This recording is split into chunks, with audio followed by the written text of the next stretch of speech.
están? Bienvenidos a esta nueva edición de Informe Diario. Los saluda Carla Chocano. A continuación vamos con nuestros titulares.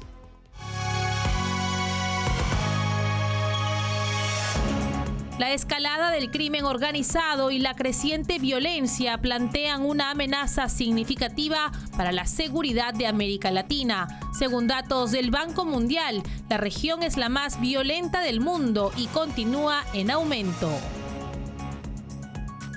En Venezuela, un reciente sondeo de intención de voto realizado por Cati Megaanálisis revela que el candidato Edmundo González Urrutia se perfila como el favorito, con un 61.1% de aprobación, frente a un magro 9.8% del dictador Nicolás Maduro.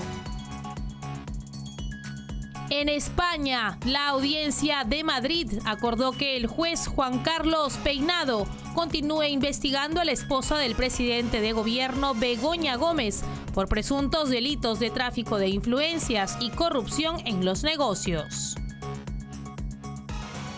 Los presidentes de Ucrania y Bélgica firmaron un acuerdo bilateral de seguridad en Bruselas que incluye la entrega de 30 aviones de combate F-16 a Ucrania.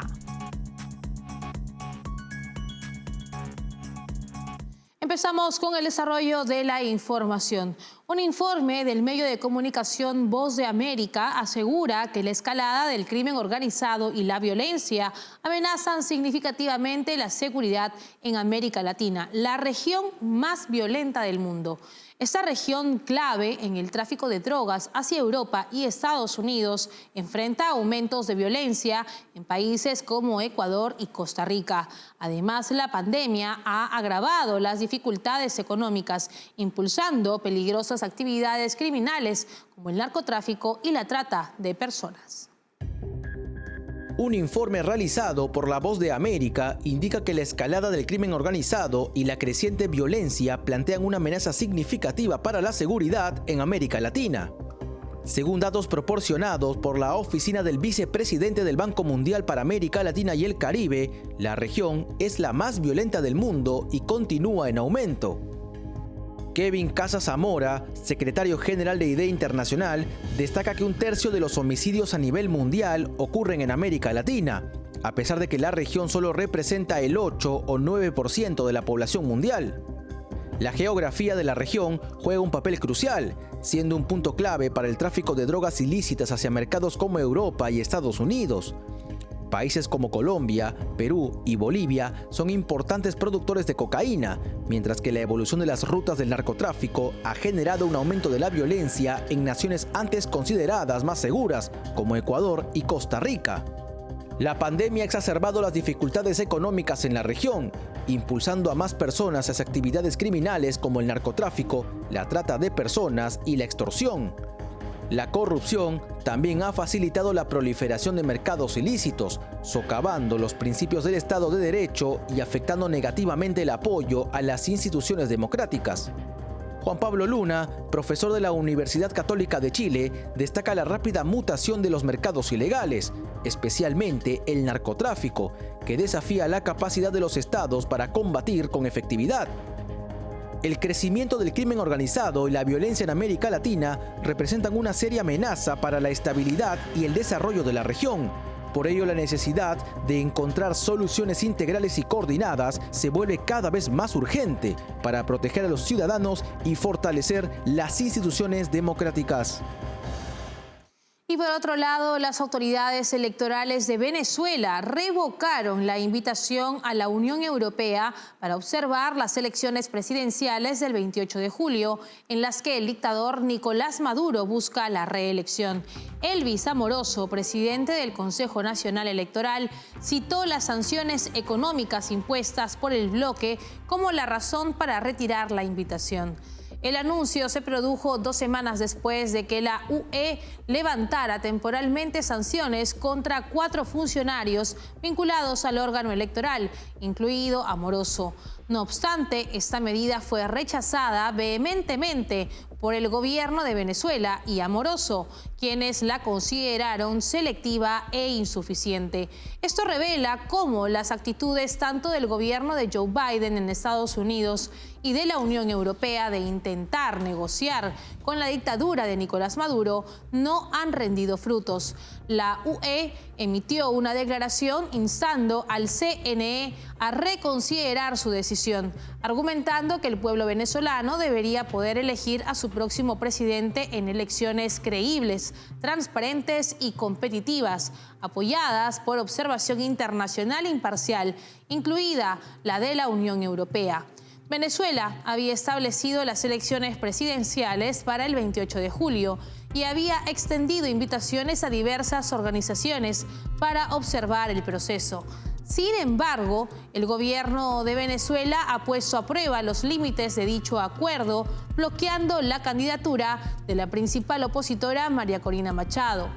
Machado, exdiputada, ganó las primarias presidenciales de la coalición en octubre con más del 90% de apoyo, pero su candidatura fue bloqueada por una decisión administrativa ratificada por el Tribunal Superior del país en enero. Ahora Machado y la coalición apoyan al exdiplomático Edmundo González Urrutia. Sin embargo, no existe garantía alguna de elecciones justas bajo una dictadura que controla todas las instituciones electorales. Continuamos en Venezuela. Un reciente sondeo de intención de voto realizado por Katy Megaanálisis revela que el candidato Edmundo González Urrutia se perfila como el favorito con un 61.1% de aprobación, frente a un magro 9.8% del dictador Nicolás Maduro. Pese a estos resultados, no hay garantías de alguna elección justa en Venezuela, puesto que la dictadura chavista al servicio de Maduro controla el sistema electoral. En Venezuela, un reciente sondeo de intención de voto realizado por Katy Megaanálisis revela un escenario electoral contundente, donde el candidato de la Plataforma Unitaria Democrática, Edmundo González Urrutia, se perfila como el favorito con un 61.1% de apoyo frente al dictador Nicolás Maduro, que apenas alcanza un 9.8%. Este resultado refleja un claro rechazo hacia el actual régimen, marcado por la crisis económica y política que ha sumido a Venezuela en un estado de deterioro constante. La figura de Maduro, buscando su tercer mandato, parece perder terreno frente a la promesa de cambio representada por González Urrutia. El apoyo de María Corina Machado es crucial para González Urrutia. Según la encuesta, el 87.4% de los votantes eligen a González Urrutia por el respaldo de Machado y un 76% de los encuestados afirma que votaría directamente por ella si hubiese podido participar en los comicios. El rechazo al socialismo es abrumador. Un 89.3% de los encuestados expresa su desaprobación al modelo socialista, mientras que el 81.4% considera estas elecciones como la última oportunidad para un cambio. Además, un 41% de los consultados afirma que emigraría si no se produce un cambio de gobierno. Es importante señalar que la muestra, realizada entre el 16 y 23 de mayo, cuenta con una participación significativa de 1.116 personas en toda Venezuela, proyectando una participación electoral del 76.74%. Se espera una importante movilización ciudadana en estos comicios, con solo un 23.26% de abstención. Pese a estos resultados, no hay garantía alguna de elecciones justas en Venezuela, puesto que la dictadura controla el sistema electoral. Y esta vez nos vamos a Argentina porque el presidente Javier Milei asignó a su nuevo jefe de gabinete, Guillermo Francos, la tarea de impulsar la gestión en el actual contexto político. Francos se reunió informalmente con el resto del gabinete antes de la comparecencia, donde estuvo acompañado por el portavoz presidencial, Manuel Adorni. Agradecer al presidente de la Nación esta nueva responsabilidad que me ha dado y que espero estar a la altura de lo que demanda las circunstancias, la Nación, el país y el propio presidente de la Nación, que me ha pedido darle empuje a la gestión en combinación con la situación política. Todos ustedes saben, estamos transitando un camino de búsqueda de consensos para aprobar una ley que está en el Congreso de la Nación, actualmente en el Senado. Lo que hemos aprendido en esta experiencia de 6 meses tenemos que reorganizar la estructura del gobierno, tenemos que aligerar. El jefe de gabinete es un coordinador del gabinete y quizás por la forma en que nosotros asumimos el gobierno nacional, proveniendo de una fuerza que no tenía historia, andamiaje institucional, etcétera, se concentraron demasiadas tareas en la jefatura de gabinete que yo creo que deberían distribuirse en los distintos ministerios. Así que yo hoy me he reunido esta mañana con los ministros en una reunión, yo diría informal, para conversar un poco sobre esta situación nueva, y yo creo que hay varios temas que vamos a ir descentralizando de las funciones de gabinete para que yo pueda cumplir con la función que me encomendó el presidente, que es coordinar el trabajo de los ministros alineados a la política nacional y a los intereses políticos de otros sectores y de los gobiernos provinciales. Y en otras noticias, la Audiencia Provincial de Madrid brindó su consentimiento al juez Juan Carlos Peinado para que decida investigar a Begoña Gómez, esposa del presidente del gobierno, el socialista Pedro Sánchez, por presunto tráfico de influencias. Así lo informaron fuentes judiciales citadas por el periódico El Mundo. El tribunal enfoca la investigación en un informe del diario El Confidencial que sugiere que Gómez podría estar usando su posición para influir en la adjudicación de contratos públicos a empresas que le benefician profesionalmente. La audiencia pone foco al empresario Juan Carlos Barrabés, quien había recibido contratos con el aval escrito de Begoña Gómez por un valor superior a los 10 millones de euros. La decisión del Tribunal de Madrid sucede una semana después de que el juez Peinado denunciara las frecuentes e inusuales visitas del fiscal del caso a su juzgado y criticara la inhabitual actitud procesal de la Fiscalía por apelar de manera automática la apertura de este procedimiento contra la esposa de Sánchez. Ahora, con la decisión de dar vía libre al juez Peinado para que investigue a Begoña Gómez, el gobierno socialista de Pedro Sánchez sufriría un nuevo revés, aumentando las críticas hacia su gestión. Con esta información nos separamos por unos instantes, volvemos enseguida con más.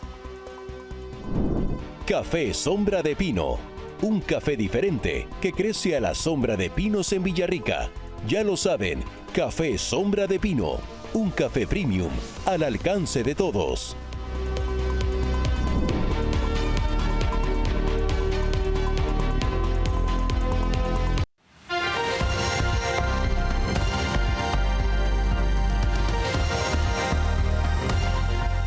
Continuamos en Informe Diario. El Centro para el Análisis de Políticas Europeas alertó sobre una declaración conjunta emitida por los líderes de Rusia y China, Vladimir Putin y Xi Jinping, tras su cumbre del 16 de mayo.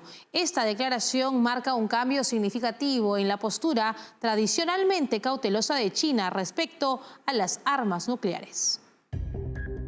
El Centro para el Análisis de Políticas Europeas advirtió sobre una declaración conjunta de los líderes de Rusia y China sobre armas nucleares, que marcaría un cambio significativo en la postura tradicionalmente cautelosa de China respecto a estas armas. La cumbre del 16 de mayo entre Xi Jinping y Vladimir Putin culminó con un comunicado que, aunque no recibió mucha atención mediática, delineó puntos de acuerdo sobre asuntos nucleares críticos. China ha estado acelerando la expansión de sus fuerzas nucleares, con el Pentágono prediciendo que podría triplicar su capacidad a 1.500 armas para el 2035, aunque Pekín ha mantenido históricamente una política de no ser el primero en usar armas nucleares. La falta de diálogo militar con sus rivales y recientes purgas en sus fuerzas nucleares generan incertidumbre. Un elemento notable del comunicado fue la omisión de una declaración previa de Putin y Xi Jinping que pedía a todos los estados con armas nucleares no desplegar dichas armas en el extranjero y retirar cualquier arma ya desplegada. Bill Bishop, un observador destacado de China, citado por el Centro de Análisis de Políticas Europeas, resaltó esta omisión en su boletín regular, interpretándola como una aceptación tácita por parte de China del plan de Putin de estacionar armas nucleares en Bielorrusia, aliado de Rusia. Anteriormente, China y Rusia habían criticado a Estados Unidos por almacenar armas nucleares en países miembros de la OTAN, pero ahora parecen aplicar un doble estándar cuando se trata de sus propios aliados. Esta colaboración nuclear entre China y Rusia subraya un alineamiento estratégico contra las democracias industriales, mientras ambos líderes fortalecen sus posiciones en el tablero geopolítico mundial. Y por su parte, el presidente Joe Biden ha impuesto restricciones comerciales a China, más severas que la de su predecesor Donald Trump. Como se recuerda, Biden criticó en su momento estas políticas contra China llevadas a cabo por Trump. Aunque esta postura ha generado críticas contra Biden, en el Partido Demócrata subraya un enfoque pragmático frente a la influencia económica de China. El presidente de Estados Unidos, Joe Biden, ha implementado restricciones comerciales a China, incluso más severas que las medidas adoptadas por su predecesor, Donald Trump. Pese a que Biden había criticado estas políticas en el pasado, esta decisión le ha generado problemas dentro de su propio partido. A mediados de mayo, Biden anunció un aumento significativo de los aranceles a una amplia gama de productos chinos. Estos incluyen un aumento de aranceles en celdas solares del 25 al 50%, así como incrementos en baterías, vehículos eléctricos y minerales críticos, como el grafito y los imanes permanentes, que ahora enfrentan tarifas del 25%. Esta medida se justifica como una estrategia para proteger y fomentar la industria nacional de tecnologías avanzadas, siguiendo las directrices de la Ley de Chips y la Ley de Reducción de la Inflación. La administración argumenta que estos aranceles son necesarios para reducir la dependencia de China y fortalecer la producción doméstica de bienes estratégicos. Esto en un contexto en el que China ha asumido cada vez una posición más errática a nivel internacional, con una escalada de tensiones con Taiwán y las Filipinas. Esta postura más dura le ha generado a Biden críticas al interior del Partido Demócrata. Además, la adopción de estas medidas revela una ironía política, ya que Biden, quien previamente criticó las políticas de Trump en Twitter, ahora admite implícitamente que algunas de esas acciones eran necesarias para proteger los intereses económicos y de seguridad nacional de Estados Unidos. Esta evolución en la política comercial de Biden subraya un enfoque más pragmático frente a la creciente influencia económica de China, alineándose finalmente con la estrategia de su predecesor, aunque con ajustes más severos. Esto es especialmente importante considerando que en las próximas elecciones Biden se enfrentará nuevamente contra Donald Trump.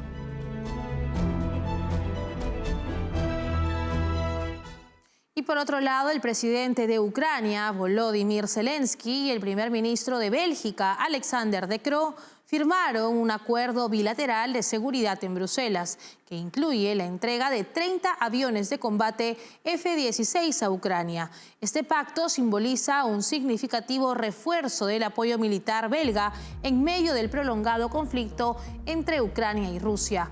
El acuerdo contempla un apoyo militar belga a Ucrania por un valor de al menos 977 millones de euros este año, según informó Zelensky en una publicación en redes sociales. Además, Bélgica se ha comprometido a proporcionar apoyo continuo a lo largo de los 10 años de duración del acuerdo. Durante la reunión en Bruselas, ambos líderes destacaron la importancia de este pacto no solo para la defensa de Ucrania, sino también para la estabilidad y seguridad de Europa en general. La entrega de los F-16 y el apoyo financiero representan un respaldo crucial para las Fuerzas Armadas ucranianas en su lucha contra la invasión rusa, que ha provocado devastación y una crisis humanitaria significativa en la región. Este acuerdo se produce en un contexto de creciente solidaridad europea con Ucrania. La asistencia militar y financiera continúa siendo vital para la resistencia ucraniana y para mantener la presión sobre Rusia en el ámbito internacional. La colaboración entre Ucrania y Bélgica refuerza los lazos dentro de la Unión Europea y subraya el compromiso de los países miembros de apoyar a Ucrania en su defensa de la soberanía y la integridad territorial. Nos vamos rapidísimo a una pausa comercial. No se muevan, que regresamos con los deportes. Café Sombra de Pino. Un café diferente que crece a la sombra de pinos en Villarrica. Ya lo saben, Café Sombra de Pino. Un café premium al alcance de todos.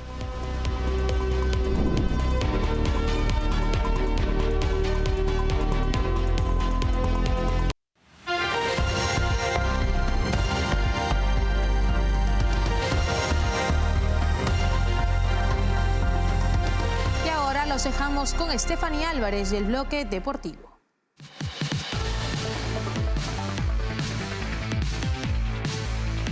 Muchas gracias, Carla. Nosotros comenzamos nuestro bloque deportivo con el tenis, porque en un emocionante debut de Roland Garros, el argentino Mariano Navone se impuso a Pablo Carreño por un marcador de 5-7, 6-1, 6-3 y 6-0.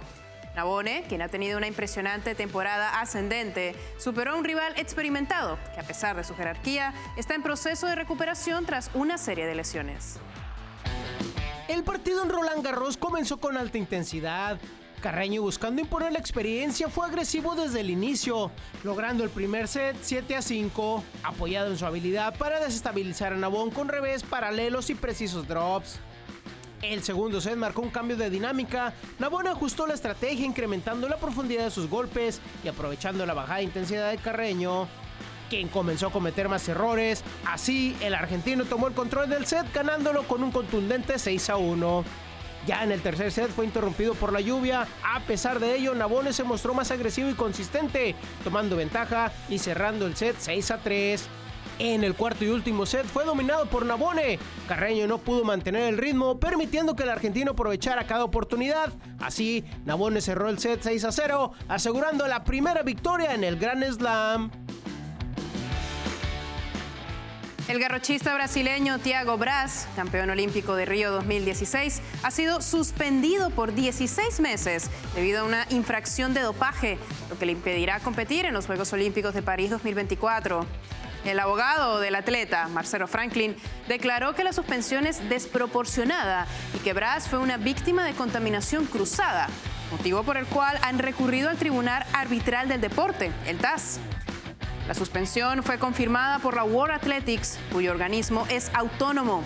La Unidad de Integridad del Atletismo determinó que Braz violó las reglas antidopaje al dar positivo por ostarina, una sustancia utilizada para el aumento de masa muscular, en un examen realizado el 2 de julio. La suspensión provisional comenzó el 28 de julio y con la confirmación actual, Braz no podrá competir hasta el 27 de noviembre de 2024, 3 meses después de los Juegos Olímpicos de París. La Unidad de Integridad del Atletismo había solicitado una suspensión de 4 años, argumentando que Braz fue imprudente y actuó con intención indirecta al utilizar suplementos elaborados en farmacias de manipulación, ignorando los riesgos asociados. Sin embargo, el Tribunal Disciplinario consideró que no hubo falta o negligencia significativa, ya que Braz fue asesorado por su equipo médico.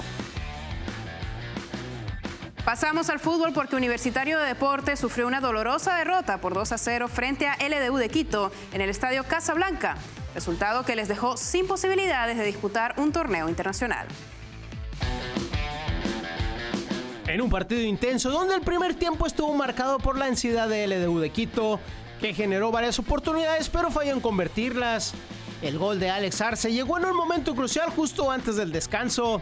En el minuto 65, Michael Estrada marcó gol que fue anulado por el árbitro Darío Herrera debido a una falta previa de José Quintero sobre el arquero Britos. Ya en el segundo tiempo, se mostró a un Universitario más decidido a salir de su zona defensiva, pero sin dejar espacios para los ataques del rival. Sin embargo, el LDU Quito encontró el segundo gol de Lisandro Alzugaray al minuto 67. La situación se complicó más para el equipo peruano cuando Christopher González fue expulsado al minuto 83. Esta derrota no solo significó la eliminación de Universitario en la contienda internacional, sino también un golpe moral para el equipo. Y el Barcelona oficializó el fichaje de Hansi Flick como su nuevo entrenador para la temporada 2024-2025. El técnico alemán, de 59 años, ha firmado un contrato por 2 temporadas con el club catalán. Y Flick fue recientemente destituido como seleccionador de Alemania. Así llegó a Barcelona este martes por la mañana. Durante la tarde se reunió con Deco y cenó con la directiva deportiva del club, encabezada por Joan Laporta. Esta mañana, Flick firmó su contrato en las oficinas del Camp Nou, aunque la presentación oficial aún no se ha llevado a cabo. El fichaje de Flick es la culminación de un deseo largamente acariciado por el propio entrenador y por el presidente del Barça, Joan Laporta. Flick nunca ocultó su admiración por el Barcelona y esta predisposición fue clave para alcanzar rápidamente un acuerdo. Para Laporta, la llegada de Flick también representa la realización de su visión de apostar por un entrenador alemán, cuya preferencia que ha manifestado desde su regreso al club en marzo del 2021. Hansi Flick llega al Barcelona tras una exitosa etapa en el Bayern Múnich, donde dirigió al equipo entre 2019 y 2021. Durante ese mandato, Flick llevó al Bayern a ganar la Champions League, el Mundial de Clubes, la Supercopa de Europa y 2 títulos de la Bundesliga, entre otros logros. Y con esto llegamos al final de nuestra información deportiva en Informe Diario. Café Sombra de Pino. Un café diferente que crece a la sombra de pinos en Villarrica. Ya lo saben, Café Sombra de Pino. Un café premium al alcance de todos. Hasta aquí llegamos en esta edición de Informe Diario. Para más novedades, escaneen el código QR que aparece en este momento en sus pantallas. No se olviden que estamos en www.grupotvl.com. Síguenos también en Twitch como TVL-ESP. Escúchanos a través de Spotify como TVL en español y suscríbanse a nuestro canal de YouTube, donde podrán encontrarnos como TVL en español. Nos vemos en una próxima edición. Permiso.